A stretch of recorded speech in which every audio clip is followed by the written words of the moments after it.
The Tale of the Flopsy Bunnies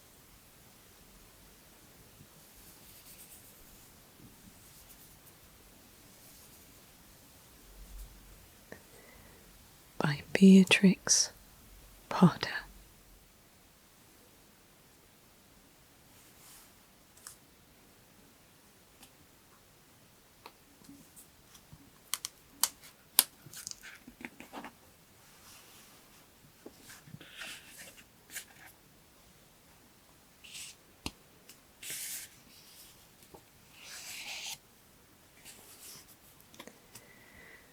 For all little friends of Mr. McGregor and Peter and Benjamin.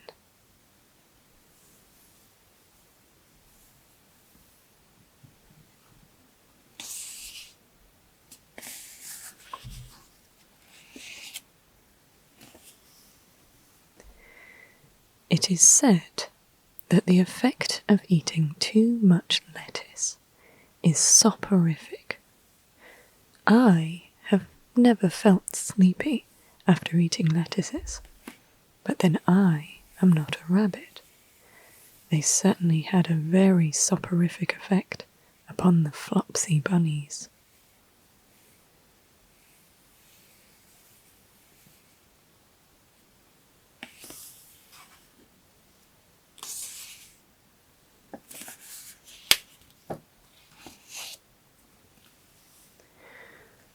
When Benjamin Bunny grew up, he married his cousin Flopsy. They had a large family, and they were very improvident and cheerful. I do not remember the separate names of their children. They were generally called the Flopsy Bunnies.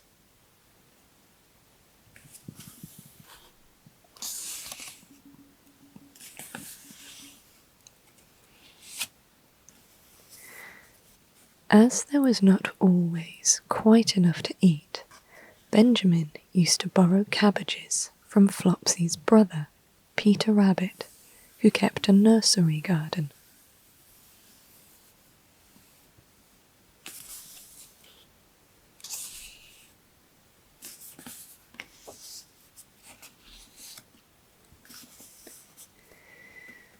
Sometimes Peter Rabbit had no cabbages to spare.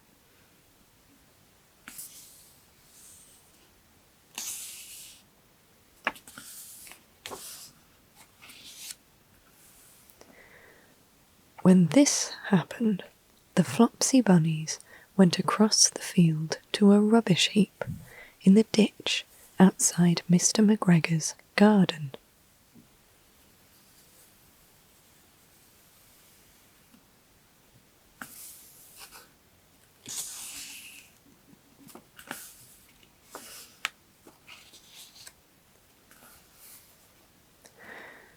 Mr. McGregor's rubbish heap was a mixture. There were jam pots and paper bags, and mountains of chopped grass from the mowing machine, which always tasted oily, and some rotten vegetable marrows and an old boot or two. One day, oh joy, there were a quantity of overgrown lettuces which had shot into flower.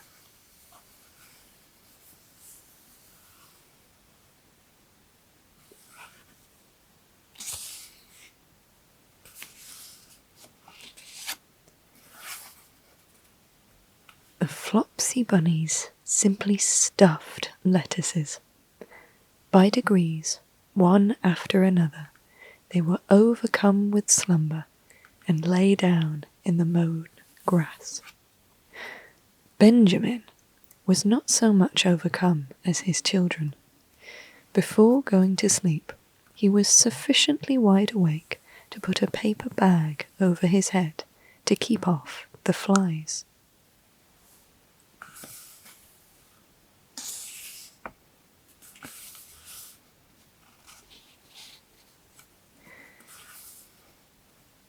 The little Flopsy Bunnies slept delightfully in the warm sun. From the lawn beyond the garden came the distant clackety sound of the mowing machine. The blue bottles buzzed about the wall, and a little old mouse picked over the rubbish among the jam pots. I can tell you her name. She was called Thomasina Tittlemaus, a wood mouse with a long tail.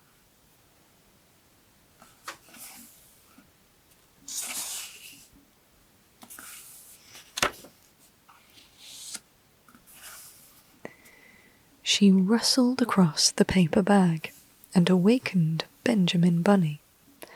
The mouse apologized profusely and said that she knew Peter Rabbit.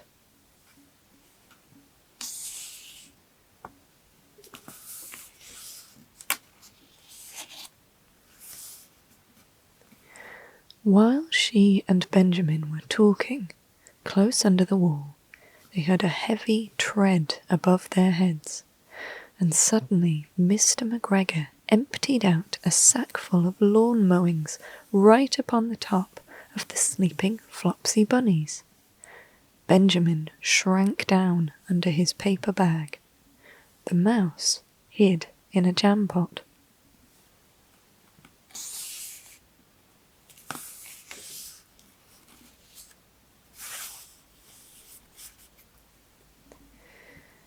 The little rabbits smiled sweetly in their sleep under the shower of grass. They did not awake because the lettuces had been so soporific. They dreamt that their mother Flopsy was tucking them up in a hay bed.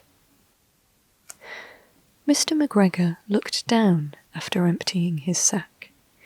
He saw some funny little brown tips of ears sticking up through the lawn mowings. He stared at them for some time.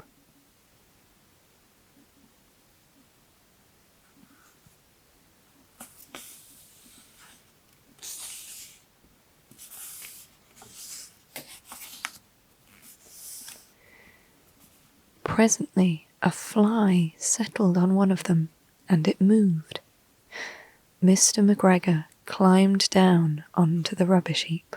1, 2, 3, 4, 5, 6 little rabbits, said he as he dropped them into his sack. The Flopsy Bunnies dreamt that their mother was turning them over in bed. They stirred a little in their sleep, but still they did not wake up.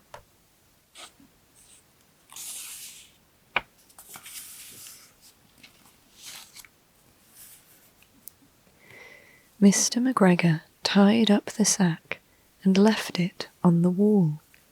He went to put away the mowing machine.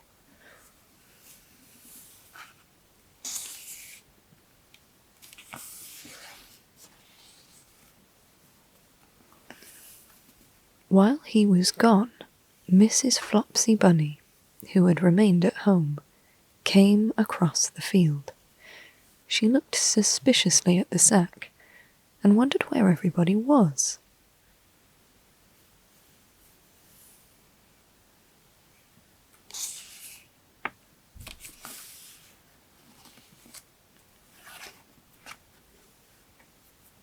Then the mouse came out of her jam pot, and Benjamin took the paper bag off his head, and they told the doleful tale. Benjamin and Flopsy were in despair. They could not undo the string. But Mrs. Tittlemaus was a resourceful person. She nibbled a hole in the bottom corner of the sack.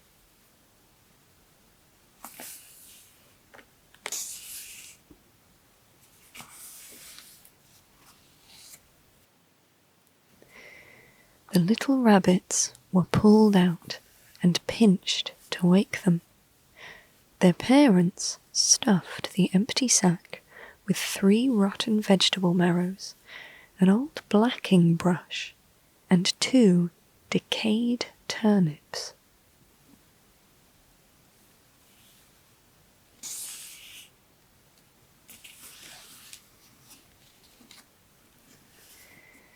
Then they all hid under a bush and watched for Mr. McGregor.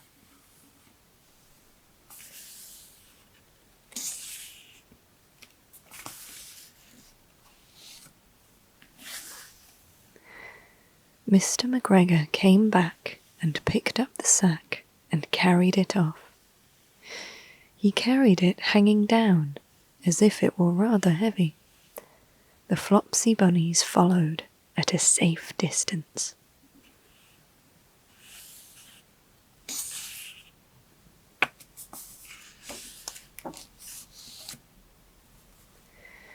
They watched him go into his house, and then they crept up to the window to listen.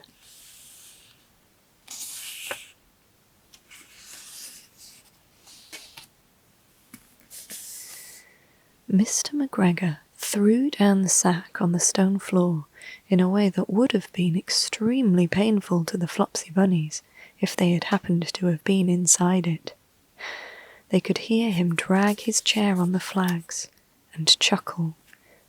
1, 2, 3, 4, 5, 6 little rabbits, said Mr. McGregor.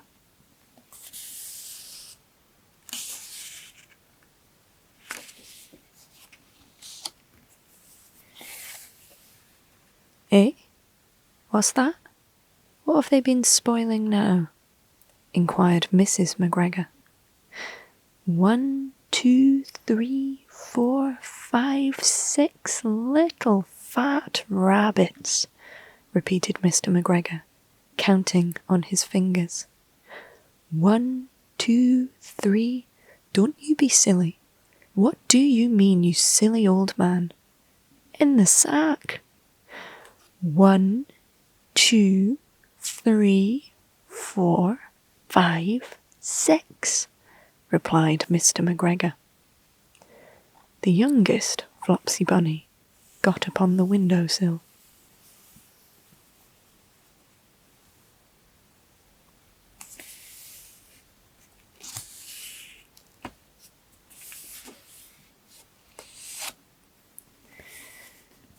Mrs. McGregor took hold of the sack and felt it. She said she could feel 6, but they must be old rabbits, because they were so hard and all different shapes.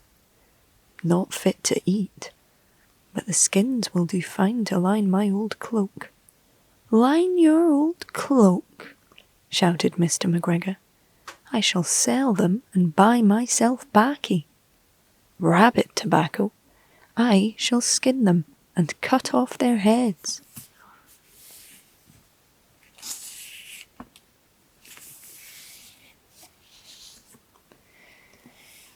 Mrs. McGregor untied the sack and put her hand inside. When she felt the vegetables, she became very, very angry. She said that Mr. McGregor had done it a purpose.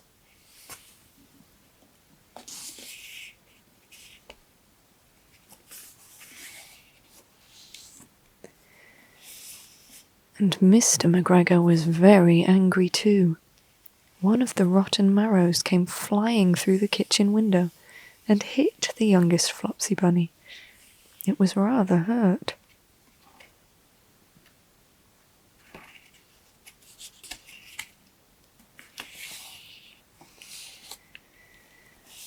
Then Benjamin and Flopsy thought that it was time to go home.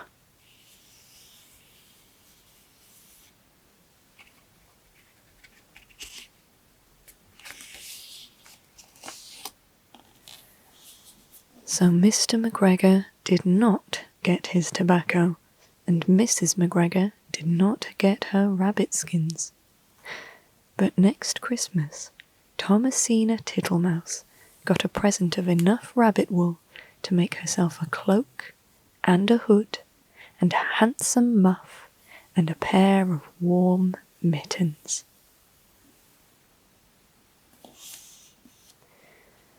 The